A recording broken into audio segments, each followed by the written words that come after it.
So we have a rates question now. So we've got this equation that we are working with. The student is measuring the volume of oxygen produced over time. We're told how much H2O2 they actually use in the first place. And then we have a graph, which I've done a little bit of work on already. So let's have a look at the first question, which is how much oxygen are we going to produce and what should we measure that in? So this was the equation at the top. So if we work out the moles of that, which is our volume times concentration, we have that. The volume of oxygen will be half of that times 24,000 in centimetre cubed. That gives us 690 centimetre cubed. So therefore we need to use either a measuring cylinder or a gas syringe, but we have to say how big it's going to be. So an appropriate size would be the sort of the next one up from that, which is 1,000 centimetre cubed or a decimetre cubed. But you must state the size as well of that piece of apparatus. An alternative way to do this would be to measure mass lost because oxygen's being given off.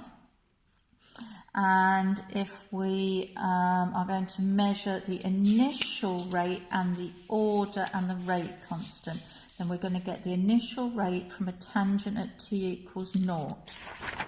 So we need, drawn on there, this nice tangent here at t equals 0. So it's matching up with the slope of that line right up there at t equals 0, and then we're going to take it all the way down to the axes.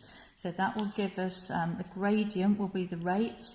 So we've got 2.3 divided by 1300 on that one. Now you have a little bit of leeway there. You can go a little bit either side of this and still get marks for that, but that particular one comes out as being that. So that's my initial rate at t equals 0. Then we need to look for whether or not it's first order. You can do a couple of things. The normal thing is half-lives, but if you wanted to, you could take the tangent again at the halfway concentration and do another tangent and show that the rate is halved. Or you can do this by half-lives. Yeah? So from 2.3 to 1.15, bring it down to here, and that half-life is 900. You have to do at least one more to show it's constant. So for constant half-life, we halve it again, and come down there, and we see it's still 900 just there.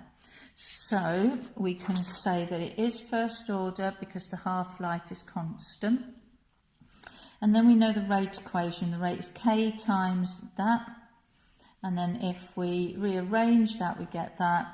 The rate at t equals 0 is, the rate when the concentration is 2.3 is that. That's the same as the rate at t equals 0.